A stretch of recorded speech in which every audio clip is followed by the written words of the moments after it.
Tonight on the Scotland Shop sofa, I am so pleased to welcome Josh Quigley, a Scottish round-the-world cyclist. In the past 4 years, Josh has cycled just under 50,000 miles through 30 countries and 4 continents. And just last week, he attempted to break the Guinness World Record for cycling the most amount of miles in a week. We are so excited to hear his cycling story. Hi, Josh. So, just to start off, I was so surprised to hear that you actually only took up the sport. Tell our listeners why you first started cycling and what enticed you to this sport over running or swimming. Yeah, it's a good question, a good place to start. It kind of came from quite a dark place, actually. In 2015, I'd went through a really tough time in my life and been quite depressed and suicidal. And had a failed suicide attempt and was very lucky to survive that. And after that, I was in a place where I recognised I needed to make some changes. I needed to do something about how I was feeling. And I'd happened to be at an event in Edinburgh where Sir Chris Hoy was giving a talk, and I was just inspired to get into cycling by Sir Chris Hoy. So I set myself the challenge of cycling around the world. So that was essentially how I got started. Wow, that's such a big first challenge as well, to cycle around the world. Yeah, I've always been quite a ambitious, all or nothing person. If I'm going to do something, I'm going to do it as big as I could possibly do it. So cycling around the world seemed like the biggest and best thing I could do at that time. So that was what I set myself the goal to try and do. Yeah. So yeah, as you said, you've taken part in many different cycling challenges and record-breaking attempts over the past 2 years, and the most recent being an attempt to cycle the most amount of miles in a week. Can you tell us about this most recent challenge and what made you want to take it on? Yeah, so a couple of weeks ago, I made an attempt at the 7-day cycling world record, which is essentially who can cycle the most miles in a week. The current record was 2,177 miles, which is like 311 miles per day. So that's what we were trying to beat. My reasons for taking on this challenge was this year I was planning on doing a few big record attempts. But I was planning on doing them in three that I was planning on doing in May, July, and September. But in January this year, I was actually involved in quite a serious accident where I crashed about 40 mile an hour when I was out training in Dubai in January. So I was in hospital for a few weeks with quite a lot of broken bones and injuries. So in March, I was coming back to that injury and I was starting to train again and going through the rehabilitation process. And I was just starting to feel really good. I'd recovered from my injuries. I was starting to feel really fit. And I just felt like I was ready to take on another challenge. And I didn't really want to wait till May, so I came up with the idea of going for the 7-day record, and also used it as an opportunity to try and raise some money for an arthritis charity, because I diagnosed with arthritis in February as well, when I found that out when I was in hospital with a crash and had in January. Right. No, that sounds really good. It sounded like a really exciting challenge. It was a shame that you were injured halfway through and weren't able to finish. So what did you find the most difficult aspect of the recent challenge then?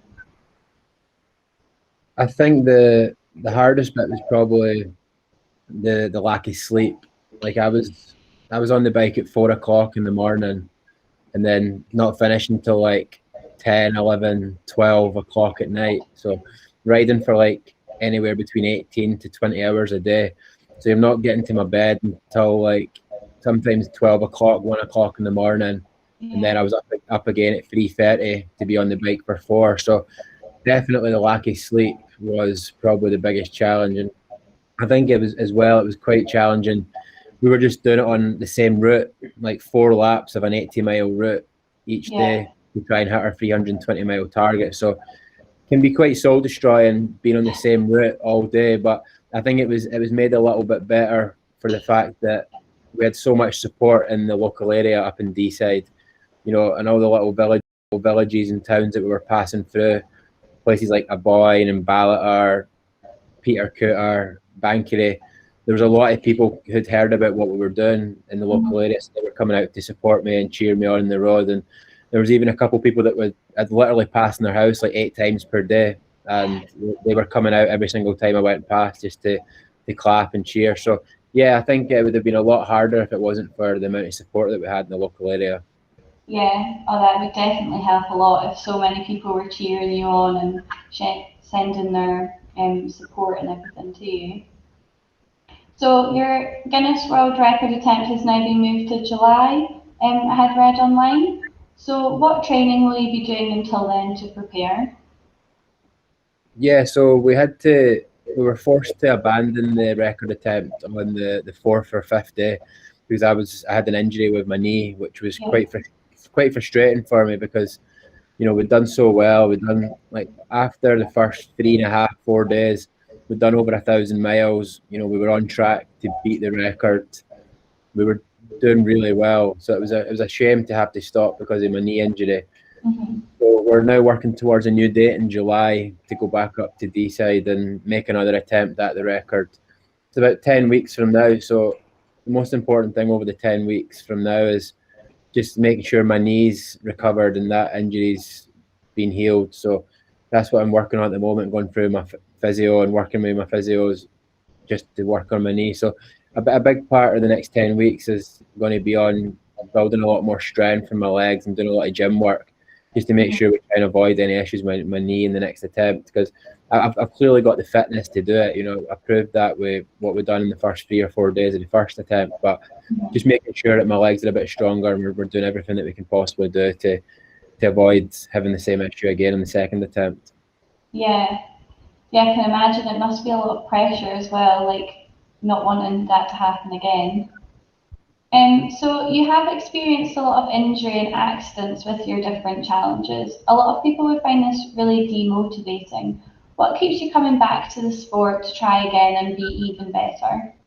Yeah, so I've been through a couple major accidents in the last 18 months. The first big one was in America in 2019 when I was cycling around the world. I got hit by a car in Texas at about 70 mile an hour and was in hospital for about 5 weeks with a lot of injuries. And then just this year I had the crash in January as well out in Dubai. So yeah, I've been through quite a lot of injuries and just broken so many bones. It's unbelievable on every part of my body. But I think the thing that keeps me coming back to it is, I think, quite simply, I love cycling and it's like my biggest passion in life, and I'm very lucky to do what I do. And cycling's technically my job. It's like, how I make a living. I'm full time at this, and so there's a lot of people that would love that to be their life, and I'm in a very privileged position. So I think anytime I go through an accident or an injury or have a setback like last week, Mhm.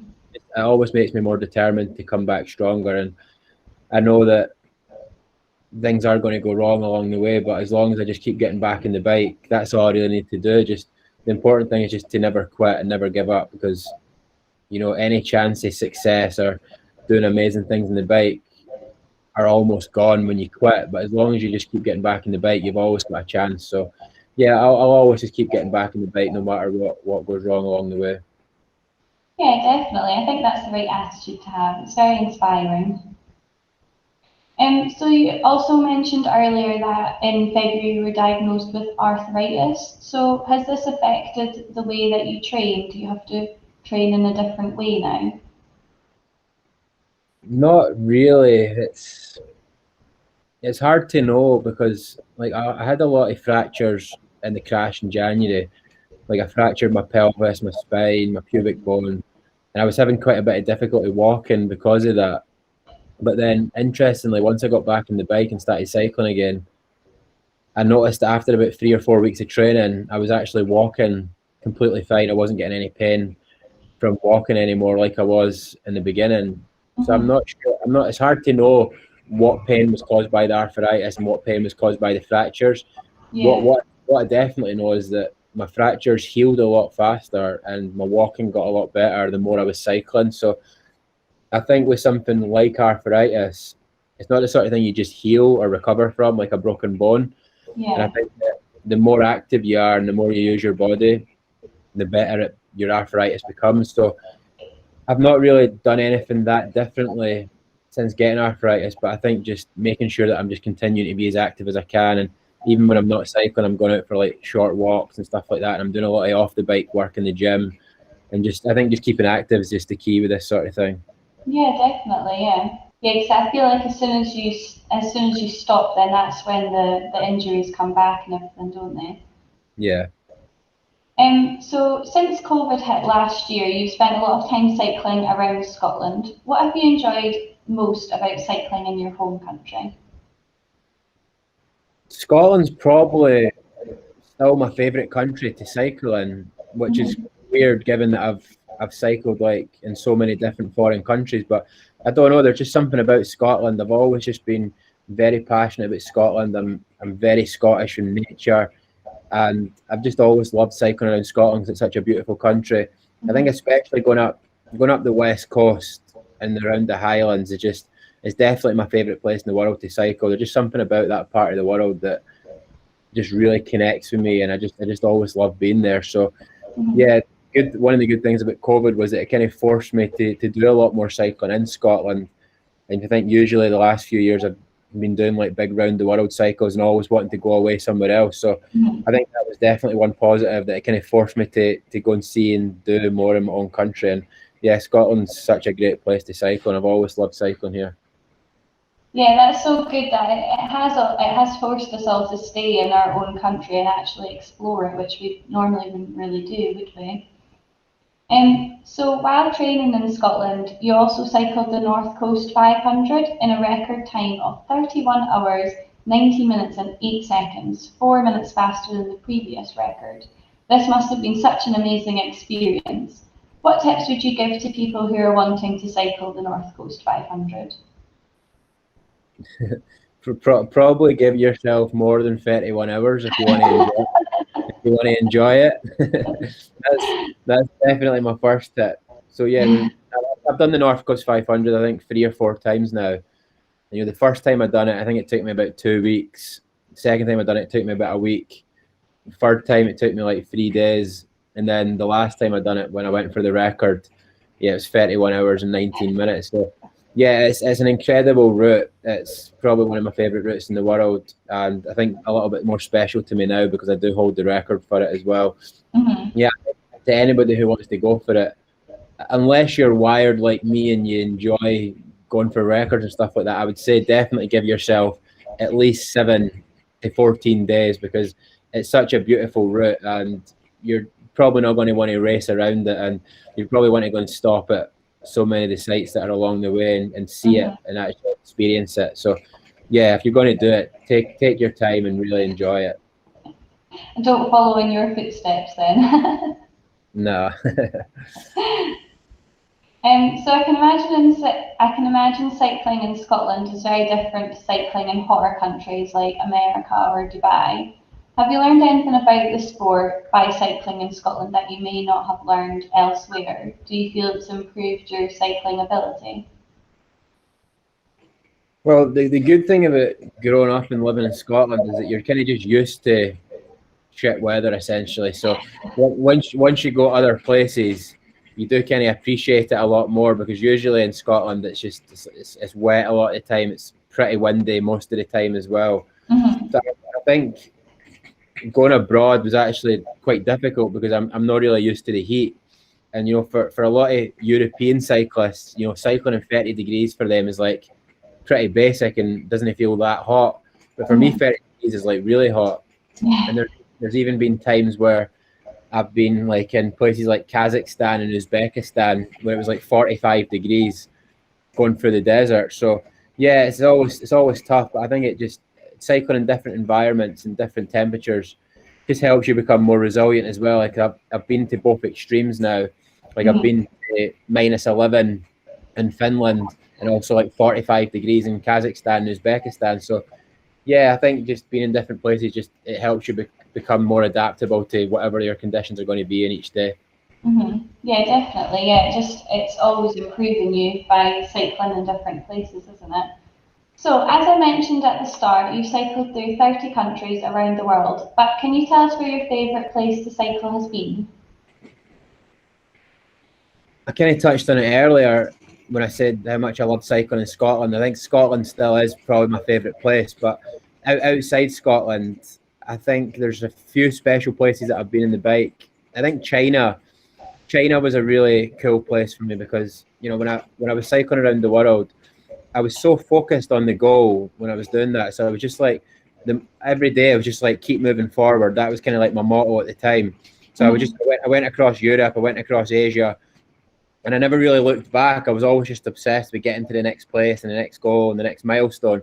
But I Mhm. think that the day that I arrived in China was like a day where I'm kind of forced to look back. So I was like, wow, like I've literally cycled my bike to China. Like that's just, I think that day I kind of like hit me like how far I'd actually cycled, because going into China was just unlike anywhere I'd ever been. Like just the cultural differences was so big. And I Yeah. think that, you know, that first day going through the border, being in like the first Chinese town, just like all these Chinese people, like nobody speaking English at all, nobody who looked like me at all. That was a day where I was like, right, this is pretty cool. Like my first day in China was like really special. So I quite enjoyed China. Although after that it did get really difficult. Just it was so hot, it was so windy, and I think Mhm.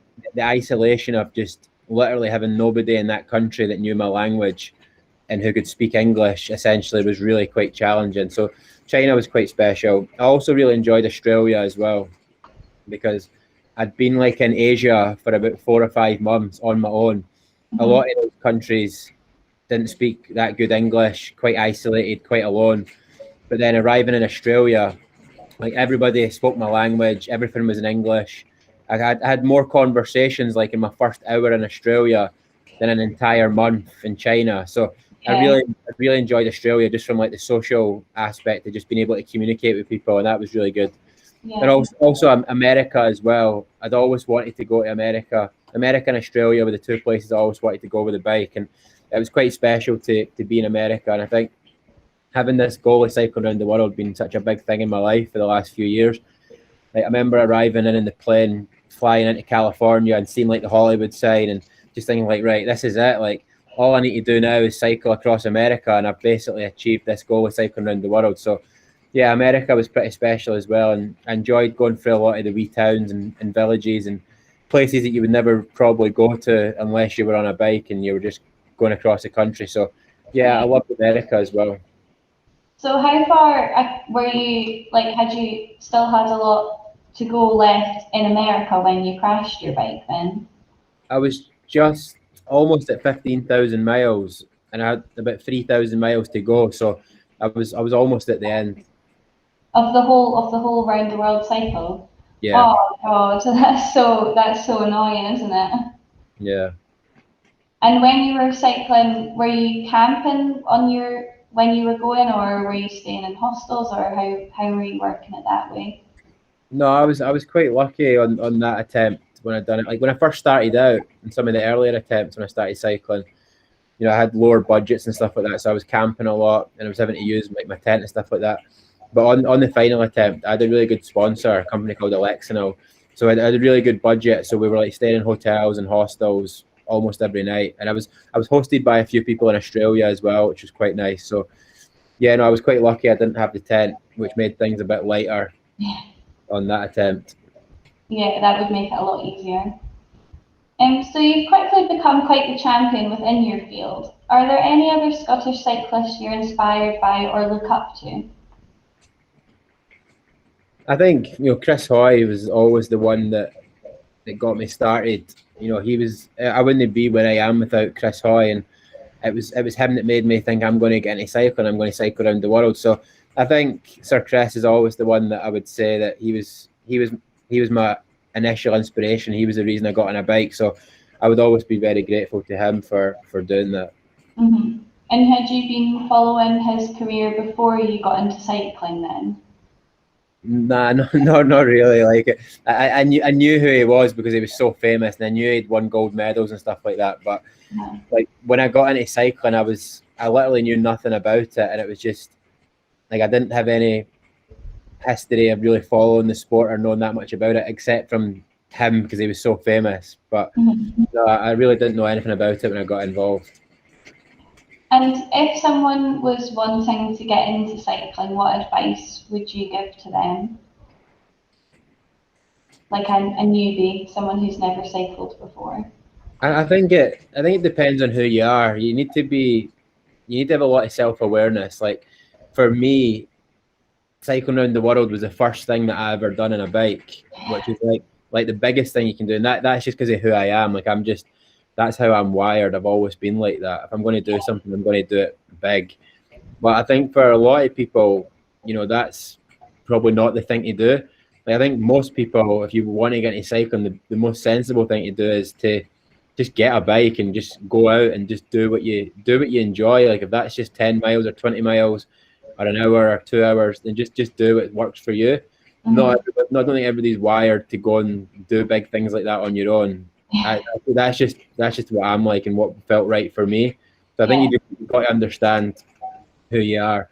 But I also think as well that I think most people will be surprised what they're capable of if they really tried. And so there's a lot of people out there who probably don't think they could cycle Lands End to John O'Groats, but they actually could. So I think setting yourself like a big goal was something that really changed my life, and setting myself like a really big, audacious goal. So just challenge yourself as well to go and maybe try something that you maybe don't think you can do, but it's going to push you out your comfort zone as well. Yeah, definitely. So you're originally from Livingston. Did you celebrate your Scottish heritage growing up, and if so, how? Yeah, I'm from Livingston, still based in Livingston at the moment. I've been all over the place the last few years, but back in Livingston at the moment again. Yeah, I've always been really passionate about Scotland. I've actually got my own tartan now as well.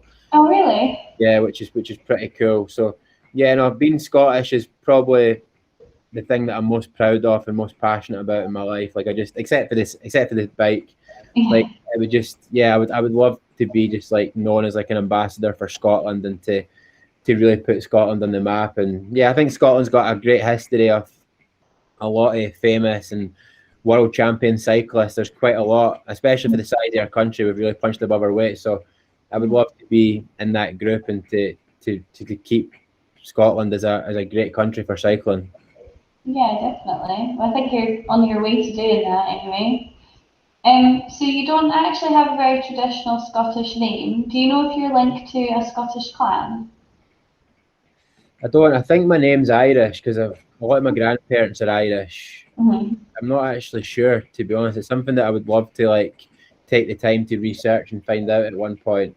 Yeah. I'm not sure. I would love to be like, I would love to find out that I was like related to like Robert the Bruce or William Wallace. That would honestly mean a lot to me, and I wouldn't be surprised if I was, because like all my bikes have been like my first bike was called Braveheart. The second one was called Robert the Bruce. The third one was called Robert the Bruce II because the first one was the one that got destroyed in the crash in America. So all my bikes have been very Scottish by nature, and yeah, I would love to think that I was related to one of those guys. Well, it's definitely not a possibility anyway. And you mentioned that you have your own tartan. So how did that come about? Is it a Quigley tartan then, or? No, it was when I started cycling, like a few years ago. Back then I had the name for the blog was like the Tartan Explorer. That was the name that I'd done it under, and I worked with a girl called Siobhan McKenzie, who's a really amazing kilt designer, and she designed us her own tartan. We made a kilt and stuff like that as well. So if you go on the Scottish Tartan Register and type in like my name and the Tartan Explorer, you'll be able to find it. Okay. Oh, that's really cool. I didn't realise that you'd had a blog when you first started cycling. Yeah. Was that just to document like your round the world cycle then? Yeah, that was just the name that I had for the blog, and I don't use that name anymore, but it was the name I had when I first started it, just for kind of sharing the journey and the videos and the photos and stuff like that. Oh, that's really cool. I like that. Definitely putting Scotland on the map. So what's next then? Do you have any plans for any big cycles after your world record attempt in July, or is that the big goal for the time being? For me, it's just one step at a time. I think sometimes I get too far ahead of myself, but for now, it's just the only thing I really care about right now is the 7-day world record. We also had our first attempt recently that was not successful. So the only thing I'm really thinking about right now is the second attempt at that in July and getting that done. Once that's done, I can start thinking about other things. Yeah. Oh, that's really good. It's definitely good to take it a bit slower, isn't it? Especially when you've been injured. Yeah. Well, thank you so much, Josh, for joining me today and sharing your cycling stories. It's been really interesting to hear about it, and I'm feeling very inspired. I wish you a safe next few months and good luck for your next world record attempt. We look forward to keeping up with your future cycles. Thanks for having me. Thanks.